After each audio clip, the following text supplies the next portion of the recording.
It's a New Year's pod, and we've got some hot takes and predictions, like which pickleball leadership is getting the axe in 2024. And did this baseball company just become a $10 million sponsor of one of the tours? Ooh. And will MLP and PPA finally merge? Wow. And what's going to happen to the APP in 2024? Don't forget about me. So stick around. The oracles are lighting up because it's Pod 31. The predictions, here they come. Oh, the pickleball drama is nowhere near done. A double rhyme to start the New Year's pod. Ooh. You're tuned in now to This Pickleball Life. I'm K-Dubs and Jilly B is my wife. She's the pro and I've got the filler. She's sweet to me, but on the court she's a killer. Unadulterated and efficiently bringing you the best and worst things in PB. Tell your friends and stay for another. And no one loves us more than your mother. One thing's for sure, one hit and you're addicted. Grab a pile, grab a court, don't resist it. So click subscribe, let's go, let's get cracking. Theme song done, let's go, let's get laughing. This Pickleball Life. Welcome to Pod 31. It's a New Year's pod. I'm your girl, Jilly B, Jill Braverman, pro pickleball player, former tech CEO and startup founder, and of course, co-host of TPL, This Pickleball Life, with the one and only K-Dubs, duper 4.09, but I'm gonna pretend I'm a 4.5 because I'm aspirational. I'm also a golf pro, so you have to be aspirational. And I'm a pickleball addict. So with that, shall we get started? Let's get into it. All right. What's our motto this year, Jilly? New Year, old you. Who is a New Year's resolution junkie? Not me. I'm just saying, double down on what worked for you in 2023. I want to pretend like I came up with that, but I was listening to like an inspirational Instagram from Matthew McConaughey. I'm going to be totally honest. And he was talking about like, instead of trying to create all these new habits and get rid of old habits, how about you double down, baby, on what worked so well for you last year? I love that. And you're like the most anti-New Year's resolution person I've ever met. Yeah. I have a weird love-hate relationship with goals. I've come to the other side of it. I think I've come to a little bit more of a love relationship with goals, but I feel like I was ruined in my younger years by that, like, okay, everybody sit down and grab a piece of paper and write down your goals. It just felt so abrasive. And I just want my goals to be sort of internal, you know? I don't want anyone to force my goals on me. What about you? Did you have your like team leaders and teachers make you do goals, or am I the only one? Oh no, I was making myself do the goals. Yeah, no. That's why you and I are we're good together. We're like polar yin like, and yang. Should I just write down what I already put on my forearm yesterday? Teach. Oh, that's too funny. Well, these axioms that we have in terms of like doubling down on what worked, it kind of reminds me a little bit of red car theory. I was sick last week, so I was doing a lot of theorizing, pontificating, philosophizing. Instagram philosophizing. So I was learning about red car theory. Do you know a little bit about red car theory? When I hear red car theory, I think of the theory that if you buy a red car, you're more likely to get pulled over. Okay, I did own a red car, and I did not not get a single ticket in my red car. Is that the full story, or is that like the conclusion? Or is that when I had the motorcycle cop issue in LA, and then my license got suspended because I forgot to pay that ticket? And you got a ticket, but you got it removed. Anyway, so red car theory. But I wasn't there for that. Red car theory works like this. How many red cars did you see today? You'll be like, I don't know how many red cars I saw today. And then you'll leave that conversation, and all you will see all day long for a week, if not months to come, red cars. So opportunity works the exact same way. You just have to be looking for them. Totally. If I said, I'll give you $100 every time I see a red car, you'd be seeing a lot of red cars. Yes, and that's the thing, is opportunity just passes you by because you're so focused on your problems or your existing, whatever humdrum routines. Totally. And you know, you don't notice that was a ball floating lightly over the kitchen close to the line. That's called an Ernie opportunity. So here's to all of our listeners looking for those red cars and those opportunities in 2024. Let's not let them pass us by. We're going to get into ICYMI in case you missed it. Oh, yes. We have a couple of really good in case you missed it. But first, the first one is somewhat surprising, but not surprising since it's on this pod. JB, tell us, what was the best performing stock of the year? Okay, so in case you missed it, this year's best performing stock was Left for Dead after the pandemic. It wasn't a big tech company. No. It was actually a title sponsor of the Pickleball Tour. Can you guess? Drum roll, please. Not Margaritaville. Carvana. Kristin, do you think it was Annalie buying the Range Rover that Definitely. Brought them out of near bankruptcy? Rover, you know, that commercial lived on. It lived in memes. It was re-aired. I think basically for every time that commercial was aired, they must have sold 12 cars. 100%. What else could it have been for Carvana? You know, Forbes quotes Carvana as a used car hawker that flirted with bankruptcy. Hey, I'm happy for the PPA. You know why? Why? Because PPA needs that Carvana money to pay for all the pickleball lawsuits they're about to undergo or are already. And don't get me started on the merger. Oh man, that's too funny. In case you missed it, this pod is taking place between Christmas and New Year's. 6 days of WTF. Like, do nothing. Don't work. Sit on the couch so much, you turn into a couch. Yeah, I unfortunately was forced to the couch in my case, throwing out my back in, of all places, physical therapy. I had a lot of supervision for that back throw. It's actually the worst I've ever felt, but I'm on the other side because of heat and cold. Contrast therapy. That's so right. Good. Our recovery pod was one of our most popular pods. So obviously a lot of listeners out there care about their recovery and their health. We hope you are off to a healthy start to 2024. But that heat cold therapy is like a reset button for your body. I got to do that more. All right, in case you missed it, are the new balls for PPA the next 3 years going to be Vulcan balls? A $10 million deal over the course of 3 years? Oh, baby. So what is $10 million in 3 years? $3.3 million a year. So if you figure that sponsorship leads 165,000 people to spend $20 on Vulcan, it pencils out. I don't think those odds are too far off. I think that kind of makes sense. Or you have, what would that be? Like 70,000 people spending $60. I think there's about 200,000, competitive tournament players is probably the best way to think about that. People who are actively going and playing a tournament. How many unique participants in PPA events? Well, if you've got 25 PPA amateur events a year and 1,000 participants at each, it's 25,000, but you've got to have a little bit of crossover, right? Like some people playing multiple events. And in the same breath, some avid players are going to double down. They're going to buy something and like what they bought, buy it again. No balls last forever. Well, Have you tried the ball yet? I'm going to say I disagree with you. I think you're a little bit more bullish than I am on them hitting that 165,000 person number, spending $20. But hey, would love for that to happen for them. No, I haven't tried it yet. I just ordered 2 dozen. Okay. Yeah, I wonder even what they're trying to be. Are they just trying to replicate Dura? Are they trying to be better in some way, or a Dura but more durable? I feel like that's what everyone keeps claiming their ball is. But so far, nothing really compares to the Neo Slick, in my opinion. 100%. I know. I love that ball so much. The Vega 40. And also, I think like with the pro discount, the Vulcan balls are still $2 a ball. And I'm like, God, I just don't understand this. Like the Vega 40 is like $1.30 a ball. Yeah, no, I mean, and that's just on Amazon.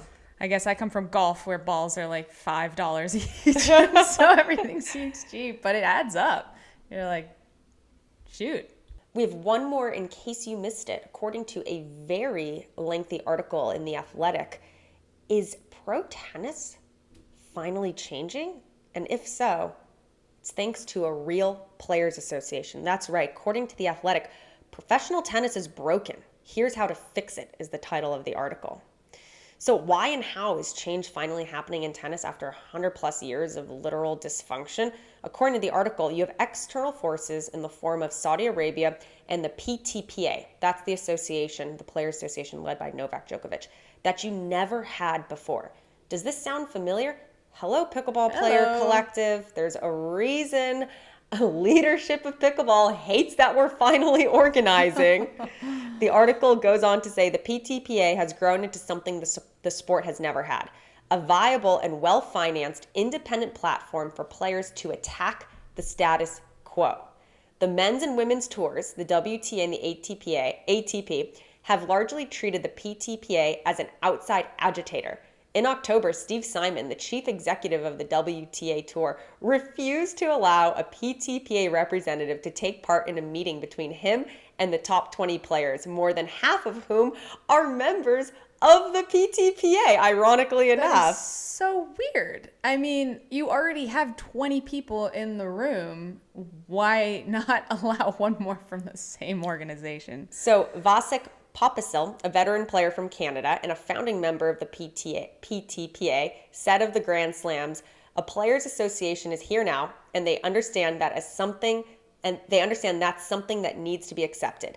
The players want to have a seat at the table. So we're saying, go ahead. Yeah, well, what is similar and what's different with tennis? Obviously, it's been around longer, but as we always talk about, it's the alphabet soup problem. It's too many entities, right?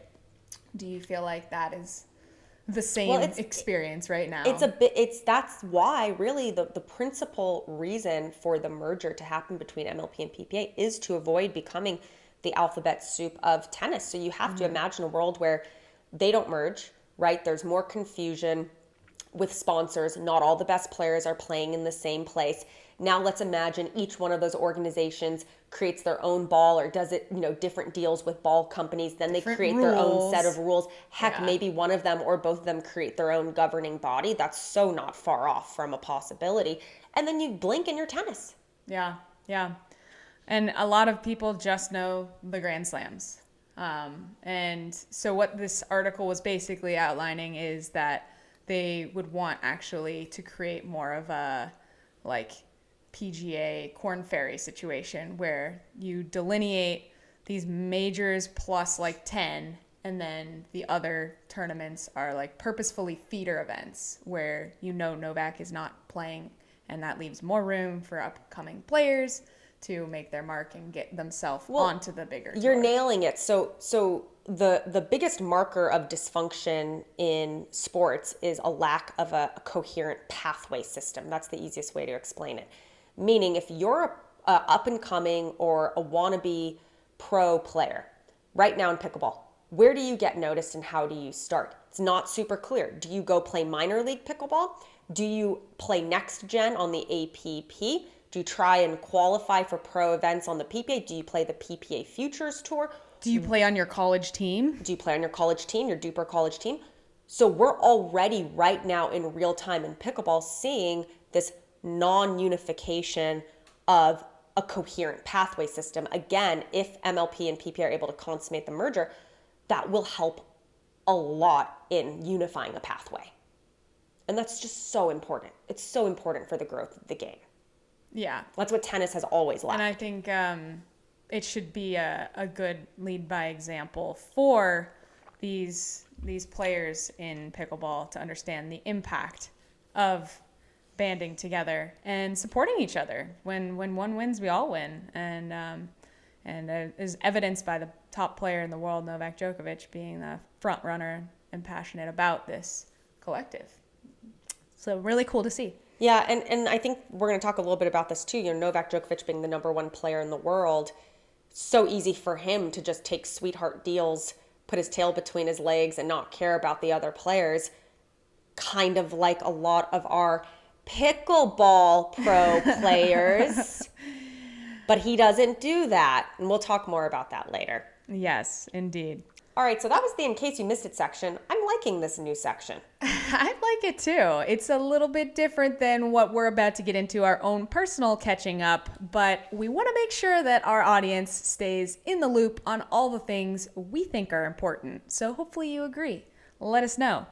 But in our case, it's been from one illness to another, right? Dodging whatever your family got luckily sounded way worse. But I mean, this little lingering phlegm is still going on inside me.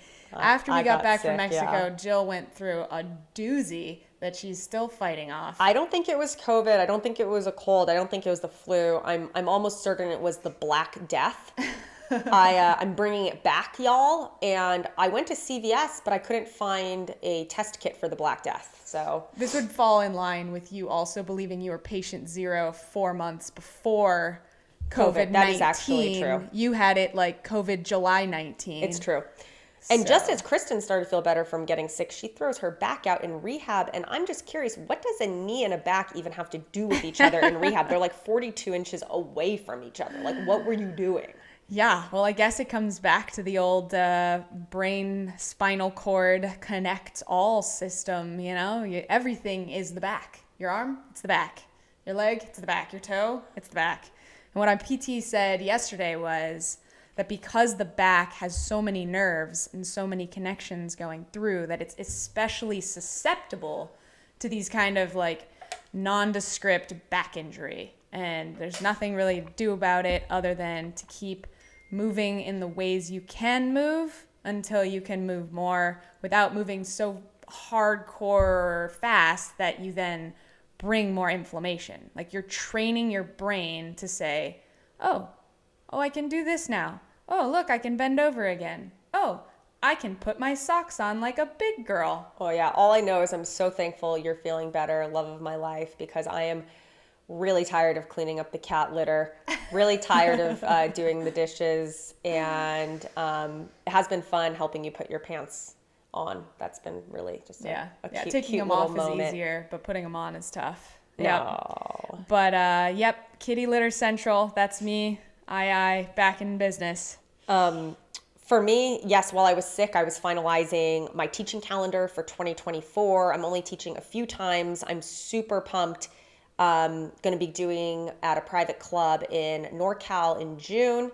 So if you're in NorCal and interested in something, you can hit me up. Also, Mexico is filling up thanks to those who have registered with the early bird pricing. So again, that's October 28th through the 30th in Baja, Mexico, 1 hour north of Cabo at the beautiful Tres Palapas. If you're still interested, you can learn more on my website, jillianbraverman.com. And I am going to do 6 more clinics across the country. So if you're interested in having me come to your club, you can ask your director to email thispblife@gmail.com. I'm also going to be doing 6 clinics once a month for the first 6 months of the year at the new beautiful Paradise Pickleball, which is a 21-court facility in Indian Wells. So if you feel like coming out to the desert and taking a trip and seeing me, you can email thispblife@gmail.com. So yeah, I'm super excited for this year of, it'll be a good mix of playing and teaching. Do you think there's any universe connection between the fact that we posted that video from Tres Palapas and said pickleball in paradise, and then 12 steps from our house, Paradise opened Paradise Pickleball? And just saying, I'm really glad that I'm finalizing my teaching calendar, you guys, because it's January 2nd and I actually have not been paid this year. That's right. No MLP players who are due payment on the 1st of every single month have received payment as of January 2nd.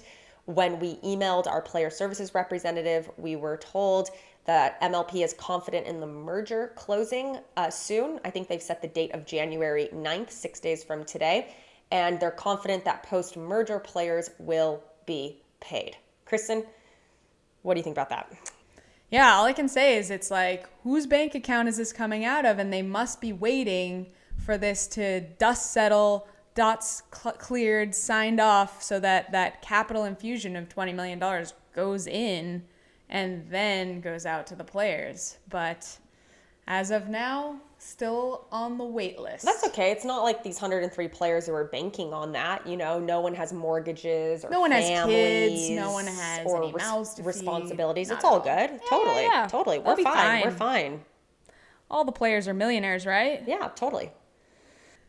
So also this week, Jilly, being bedridden as she was one of the days with her illness, being the voracious reader that she was, started a book and finished it in 12 hours, which is apropos because the whole book surrounds 12 o'clock midnight. Right. Right? So you went from noon to noon instead, or noon to midnight, I guess. I did. Read that book. It is called The Midnight Library in 12 so hours good. straight. And It's I am so good. about 1/3 of the way through. It is so awesome. Really So interesting. it's all about between life and death, there's a library. And I promise this has a point to pickleball. So within that library, the shelves go on forever. There's golf books, pickleball books. No, I'm just kidding. Every book provides a chance to try another life you could have lived, to see how things would be if you had made other choices. The notion that doing one thing differently is the same as doing everything differently. So it explores the idea, are there any other lives at all? Or is it just our furnishings that actually change? Which leads to the theme of the day. It's the theme of the day. Ba-dum-ba-dum. The scorpion and the frog. So I think we're all familiar with the story of the scorpion and the frog. I don't know. No? I was not. Okay. Tell us the story of the If scorpion. I correctly got the memo, Sure. The Scorpion and the Frog is a story of two entities needing to cross a lake. As we know, frogs have a much easier time getting through water than scorpions, but scorpions have other defense mechanisms and tools, so they come to an agreement. Scorpion, I will pop on your back, you swim me across, and when we get to the other side, we go our separate ways, and we are safer together than apart. And But the frog frog's goes, like, wait, what happens if you Sting sting me? The scorpion's like, why would I do that? If I sting you, we both drown. Mm-hmm. So scorpion hops on frog's back, starts swimming across the lake, and lo and behold, stings the frog halfway across the lake. So and the frog's like, wait, we just went over this. You weren't supposed to sting me. Ah! And so as they both go down, the scorpion looks at the frog and goes, I know, I just couldn't help myself. I am who I am. Right? So it goes back to the Midnight Library and it goes back to pickleball. We so are who we are. Tom Dundon, Connor Pardo, the PPA, they are who they are. You cannot change their DNA, right? First they make a choice, then the choice makes us. So prediction number 1 of 2024, I am not certain a merger is going to happen because of the scorpion and the frog. I've talked to so many MLP team owners, and when I say, do you want a merger to happen or do you not want a merger to happen? This is what they say.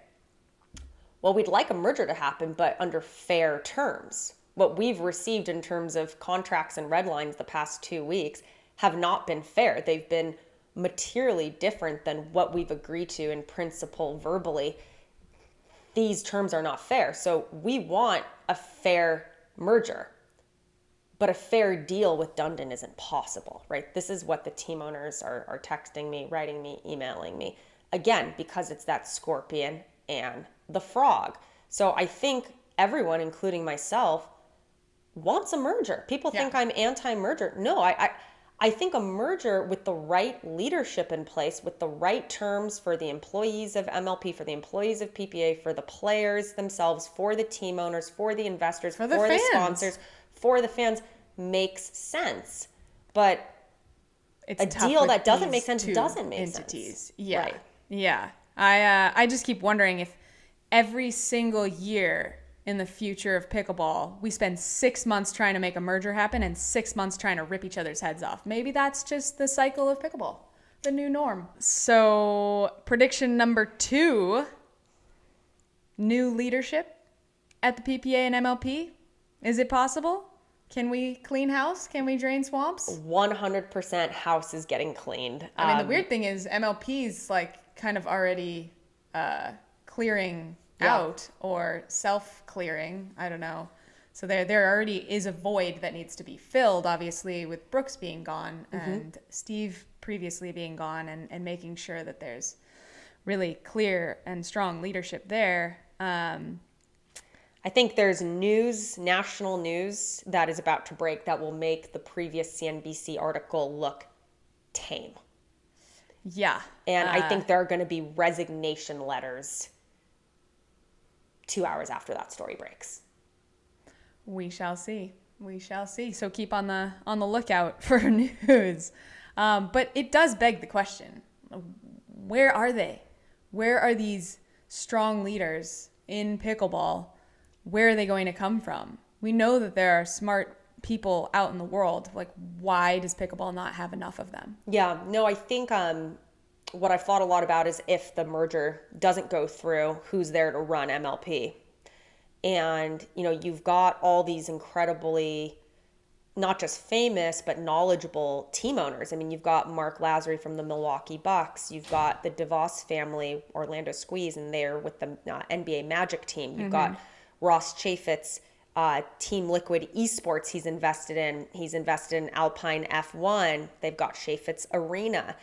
This is just like 3 names off the top of our head that, not that they have to be leaders themselves and step up, but they have the teams in place already, the existing infrastructure. We saw how much that helped the PPA with Tom Dundon having experience with the Carolina Hurricanes and being able to leverage aspects of that business for the PPA and his pickleball businesses. Yeah. So I think we've got to look internally to some of these team owners or investors or even sponsors of the tour and see if they can help really offer legitimate, honorable, competent leadership. Well, I think it comes down to what you said. It has to almost be an investor. It has to almost be a 90% equity job, because right now, if you have someone who's capable of working for the NBA or the MLB, like they're not gonna settle for a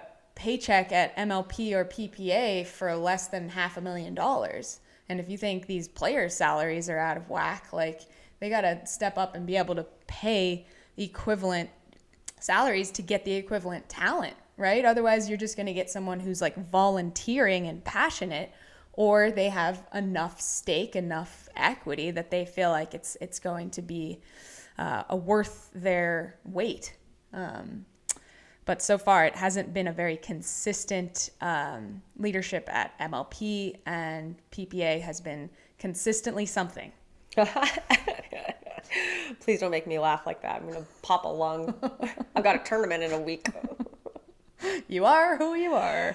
Amazing. Prediction number 3, drug testing. Why I have so much confidence in the tours being able to execute on drug testing when we are still either not executing on paddle testing or changing paddle testing standards on the fly. I don't know. But I am going to predict that we will see in 2024 drug testing. Players, get ready to reveal your Adderall prescriptions. I am so freaking tired of competing against 6'4" dudes hopped up on Adderall. Like, did God not give you enough of a natural advantage that you have to now chemically induce and steal my singular advantage, which is an innate amount of focus?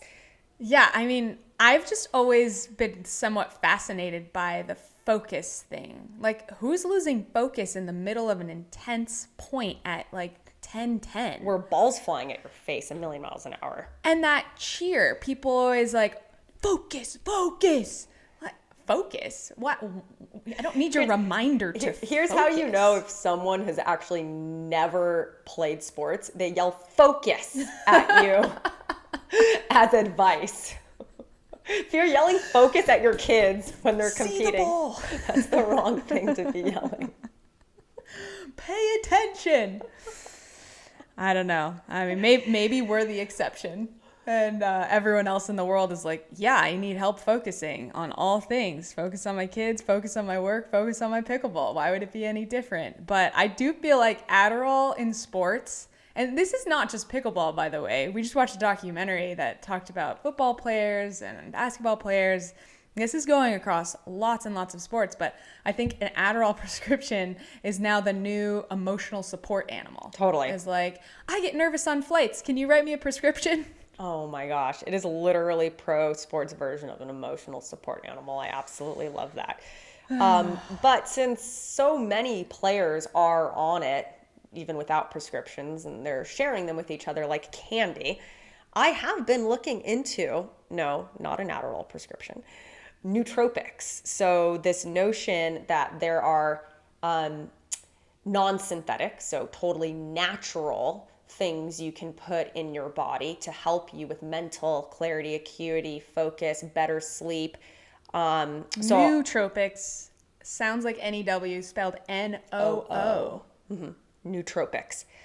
So I just started trying something called Ketone IQ that I've shockingly, I think I've liked. I'm only on like day 2 of it. Super expensive. It's like $4 to $5 a shot. You just take this little shot. It tastes so bad. It tastes like, I've never tried my cat's pee, my cat's urine, but I have to imagine if I were to take a shot of Toby's feline urine, it would taste just like this Somewhere Ketone IQ. in between cat piss and chlorine. Yeah, cat piss and chlorine. Yeah. So I'm not big on like drugs of any kind. I barely take vitamins, but I have been taking this Ketone IQ. I have been looking into nootropics. If you have found something that you've liked a lot and you're listening to this pod, I mean, shoot us an email or drop it in the comment. I'm really into learning about this new field, this new old field, new to me field, I will say. Nootropics. All right, what's prediction number 4, Jilly? Let's talk about the APP. What is Don't going forget about us. What is going to happen to the APP? I think it's going to get stronger. You know, I've always been a little bit bearish. We've always poked a little bit of fun at the APP, but hey, they've been sitting really, quietly, really focused on going a mile deep and an inch wide on producing great amateur events. Yep. They've changed their name to Association of Pickleball Players last year, not just pros. And they're doubling down on trying to make the best atmosphere as a tournament experience for players. So they're moving to round robins leading into a bracket, basically guaranteeing 4 matches. Well, that sounds familiar. Very familiar. When we were, at Duper and I was running Duper, we invented the waterfall. Timed 4-hour blocks of matches. 4 and 4. Yes. But they're also starting APP teams, and I just am very curious. Who is left? I don't know. Who is going to play on these teams? Salome Davidze? Yeah. Lee Whitwell? That's a really good point. Ryan Sherry. No, he signed with PPA. the PPA. I don't know. But I think the APP is going to double down on this notion of, hey, we're the Freedom Tour, which is right what MLP kind of used to be before having to get into the exclusive agreement competition game. So as long as there is new talent coming in, which I think has now turned on like a faucet of new talent. Let's hope. The APP is going to have a business. As long as there's new talent coming in, the APP will have a business. And I do think, as a side note, when people are criticizing these outlandish, player contracts that are 3 to 5 years ahead of their time, you do have to realize that there's a reason Jack Sock and Jeannie Bouchard are coming in. There's a reason that these bigger guaranteed paydays are going to bring in bigger talent. There are going to be people who are like, I can't be bothered to play pickleball if it's going to make me $60,000 a year, but if it's going to make me $200 to $500, now I'm in. Now I'm going to spend some time training at it. Now I'm going to get a coach. Now I'm going to switch from playing tennis or racquetball to playing pickleball full time. But until you have that kind of beacon at the end of the tunnel, you're going to slow down the flow of talent. All right, so Kristin, what is our 5th and final 2024 pickleball prediction? This 2024 will be the year of junior pickleball. The young guns are coming, and they don't require a $200,000 payday to come, but in a way they kind of do. I've always said that once college pickleball really hits and there are scholarships, that is going to trigger a cascade of parents to opt their kids into pickleball, and it will cascade a trigger in coaches to create more junior pickleball programming. Right now, parents sign their kids up for what they think will set their kid up for the most success, and tennis scholarships are there. Pickleball scholarships have not happened yet, but the movement is coming. Parents love it. They want their kids to have a chance at following that same pickleball is joy experience. And compared to so many of the sports we played as juniors, oh my gosh, if there had been pickleball, I don't think I would have played anything else. Not that I think that anyone should put their kid into a single sport, but junior pickleball, here we come. And Love it. And within that, we now have competing college championships. In fact, I think the APP's version of the college national championship is coming up in like a week. So there might be a little bit of a, looking at the business side of things, a war to own junior pickleball programming, because you see, again, these competing national championships with Duper Collegiate National Championship, which is team-based. Then you've got the APP National College Championship, which is individual. Now you've got a junior PPA tour, which I think they tried to launch last year. I didn't see much from. But yeah, or maybe even 2 years ago. They actually haven't blocked me from their junior PPA tour Instagram. Yeah, so now when I type PPA, I'm like, oh yeah, we're blocked, but I can see the juniors. Totally. Hey, PPA, if you haven't blocked me yet on all of the channels, you got to get on that. Yeah. Okay. So I think it could be a really interesting business landscape struggle and fight for junior pickleball. And when I worked at Universal Tennis Rating, UTR, that was their whole model, was get the kids early. If you get them hooked early, you're going to own them for life. So UTR was the standard by which, and still is for the most part, college coaches recruited kids. So because the college coaches cared about it, the parents cared about it, the kids cared about it, so then the coaches cared about it, right? It was like relevancy. It was like securing college. A myth we all believe in. Securing college secured the life cycle, essentially, of the player until post-graduation. Yeah. So I think it's just so important to capture that imagination and those players as early as possible. Yeah. No.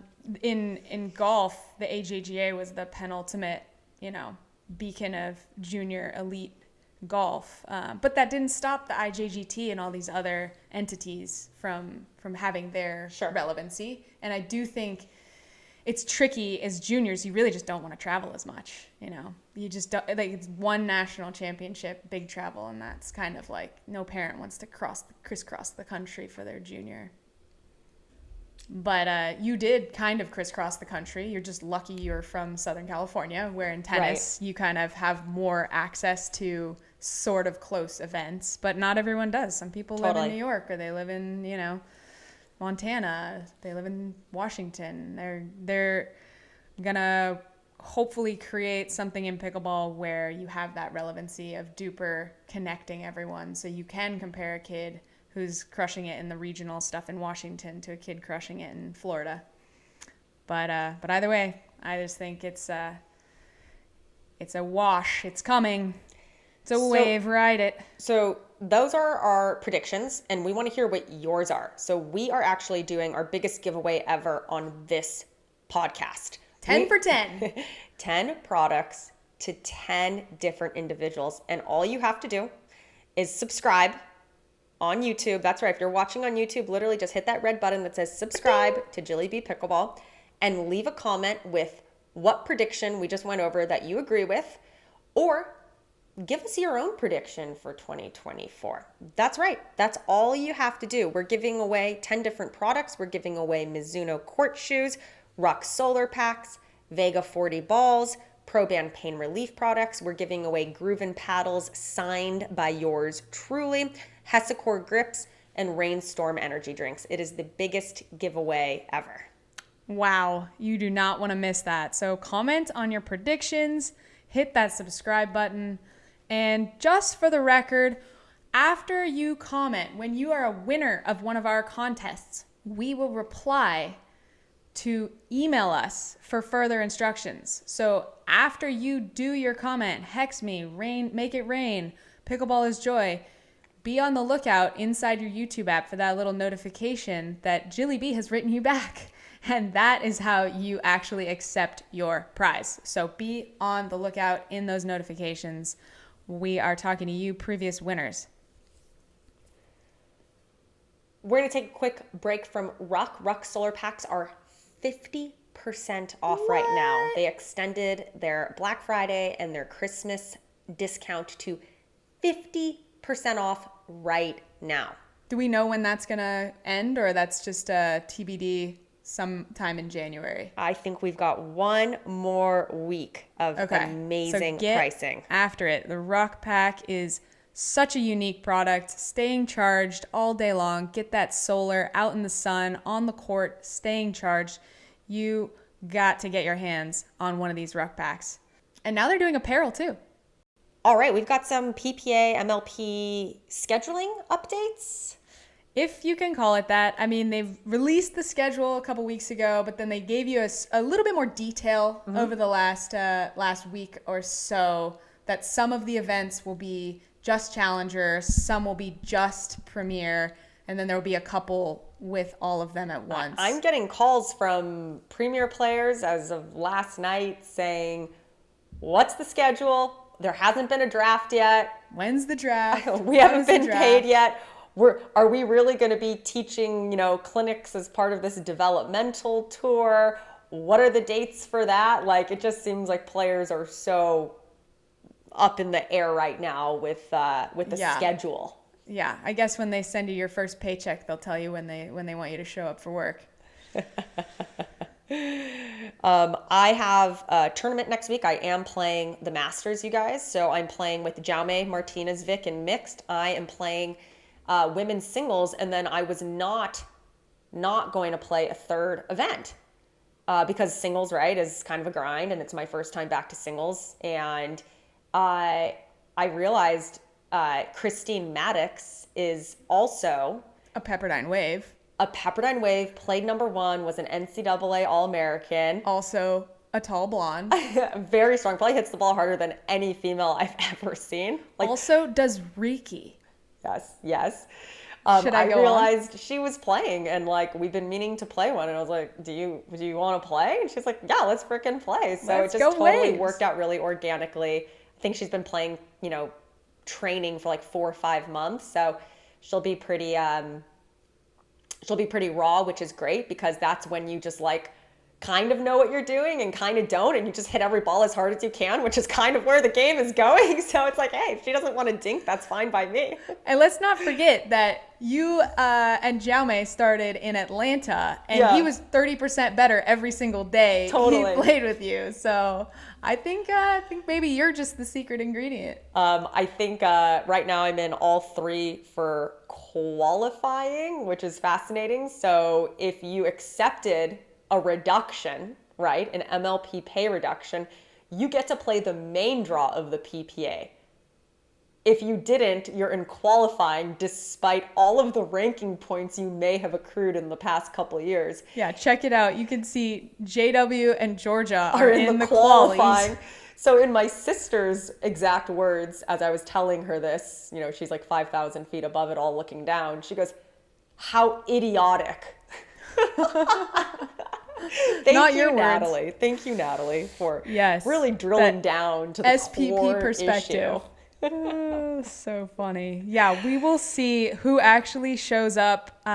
It's in our backyard, so it's always nice to be able to sleep in your own bed, 20 minutes away, head over to Mission Hills. But I do think I see a lot of people on the Pickleball Brackets list that we are fairly 99.9% certain are not playing in it. Yeah, because who's going to fly cross country? Who's going to fly, period? For this question mark. To play in qualifying, to not have your event fees comped, to play for no prize money, and to be treated probably like dog, No one's going to do that. So I think it's going to be a pretty skinny draw. Like cat urine. Yeah, cat urine. And the reason I'm doing it is because it's in my backyard and my whole family have this on their calendar to come out and watch. And, it's right here. Yeah, yeah. I mean, again, it's all TBD. Will there be prize money? Will there not be prize money? No one has really out and out announced, I think, for sure, one way or the other. But I'll tell you one thing. If there's no prize money, there will never be betting again in this sport. I mean, we had it for like a hot second. I think 2 events had betting, and then they pulled it for, seemingly the reason that too many people were winning. Interesting. And now it's like, why would anyone try their hardest if there's no prize money? I think there will have to be some form of prize money. And I think in the case of the teams, if you kind of look at a lot of other sport entities, my dad was making this point, is like, you do just get your salary. You guarantee you get, Lionel Messi for $60 million for 3 years, but they create bonus structures if you win the Super Bowl, or bonus structures every time you make it to quarterfinals, semifinals. Right. So that would be my prediction, is that these MLP team owners are going to have to create their own prize money, so to speak, their own bonus structures to make sure that, there's a reason to go hoist the trophy beyond just your own pride, which obviously is a motivating factor intrinsically, but we're professional athletes. You're playing for money. Mm-hmm. So we'll see on that one. Prediction number 6. I think the one other thing, again, that's somewhat TBD until the draft actually happens, but it's sounding like they're going to have 4 players for the premier teams and 6 players on the challenger teams, which somewhat answers the question of, what are they going to do with the extra players? Oh, interesting. But again, we will see. I'm glad that you read the MLP emails closer than I do. Got my ear to the grindstone or something like that. Love that. So one thing that won't be challenging this year is picking a ball for your practice. What is your go-to? We've talked a lot about balls today, guys. And if you're like me, or how I used to be, you show up to the courts and you look at your opponent and you're like, do you have a ball? Don't be that person in 2024. That's your New Year's resolution, guys. Have the ball. And what ball is that? So the NeoSlick Vega 40 ball, you can go on Amazon, super easy. And for $25 or a little over $2 a ball, you can get a 12-pack of what I think is the best ball in the game. You're basically getting wholesale pricing for retail. Yep, exactly. So don't delay. They come in pink and green. Get your hands on that NeoSlick. Awesome. So we actually have a Dear KW today. Is it from Jilly B? It is from Jilly B. That is correct. That is correct. I am training for singles, you guys, again. For those of you that don't know, I used to play a lot of singles. She's back, baby. Had some decent results back in my day of playing it. And there's this one thing about singles that drives me really crazy, which I feel like my passing shots are on or they're off. And if they're off, I just feel like screwed. And I've talked to a couple other pro players, a couple guys were like, yeah, for me, when I play singles, I'm losing the first round or I'm in the finals. Yeah. Because it's that same feeling of like, shoot, you brought it or you didn't. And I was telling Kristin about this and she just was like, you can't be a victim like that. So I asked her, I'm like, well, then you tell me, how do I gain my confidence when I've missed the past 5 passing shots? Totally. Well, it's 2 things. That one you're reminding me of is targets, right? When you feel like your passing shots are off, you have this sensation of being a victim. You're like, where do I go? Yeah. And if you don't have clarity and conviction in where you're aiming, you have nothing. As they say, aim at nothing and you'll hit it every time. So I would say you have to pretend that your opponent doesn't exist, that all you see are just lines and an empty net, and you're just swinging for your target, and wherever it goes, it goes. 100%. Secondly, and this ties into the first, but confidence is this thing people talk about. It's so important and everyone needs it, but where does it come from? We know sometimes we are more confident or we are less confident, but how do you control that confidence coming out of you? And the problem is, again, victimhood. People, almost without fail, when I ask them, what makes you feel confident? They say, I hit the last 5 shots good. Yeah. I was like, okay, well, that's nice when that happens. But what about when you hit the last 5 shots bad? Right. What How do you we do? make the 6th shot a more confident swing? Yeah. And the truth to me, and especially in golf, right, where we have all day to set up before we swing, but even in a reactionary sport like tennis or pickleball, where you are reacting to where the ball goes, is footwork is your setup. And what you have to have confidence in is your pre-shot routine, your process, the way that you play the game.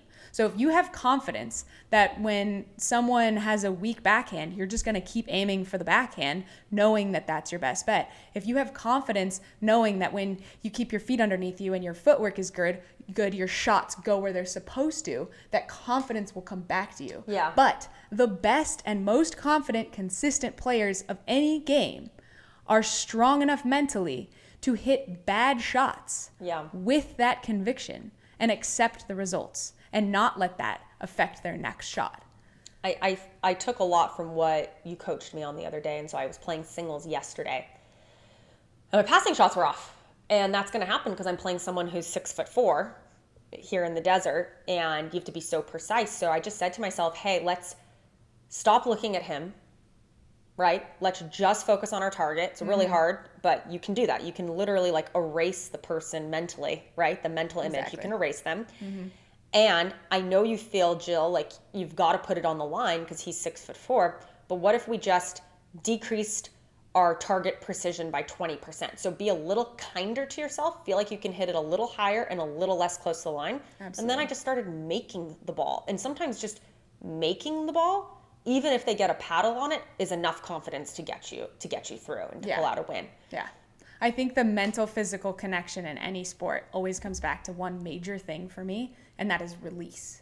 Yes. And in golf, I talk about it all day, every day, getting the feeling of the paddle doing the work, getting the feeling of the energy, getting to go freely. And the opposite of that is what? Tension, guiding, steering. Looking, I see looking so up. often when people, we'll get to that in another way, but I see so often people missing into the net. When you're missing into the net, 99.9% of the time, it's because you have tension or you're trying to be too perfect. So don't forget, where is your margin for error? Right? As I always say in golf, miss it high, miss it long, meaning miss it past the hole where you have a chance. Right. So something I do, something I do in golf all the time is I think about my misses. Like I step up to every single tee shot, every single putt, and I'm like, where do I want to miss this? Right. And Which, then if you flip that script, right, is like, where can I go versus where can't I go? Okay, there's a lake. Here's where I want. What do I want? What do I see? And that's just Where's such the a nice space? like mental simplification of what you want to do. And I've never, ever in my 20 years of competitive tennis and now pickleball, I've never thought in terms of the miss. Yeah. Why not? Like that is so helpful to think about your margin for error, to think about where you want to be missing the ball. And then you give yourself that permission. Hey, I'm trying to return really aggressively. If I miss it long, the first couple, I'm fine with that. And you give yourself that kindness and that permission, and you play so much better. So it's funny how like playing singles again is actually helping me with my mental game and helping me be a better doubles player. Yeah. And, in order to win in singles, as you said, you've got to serve deep and you've got to return deep. Have to. And if that means that some of them miss long, that's the game. You have to have enough confidence to trust through the misses. For sure.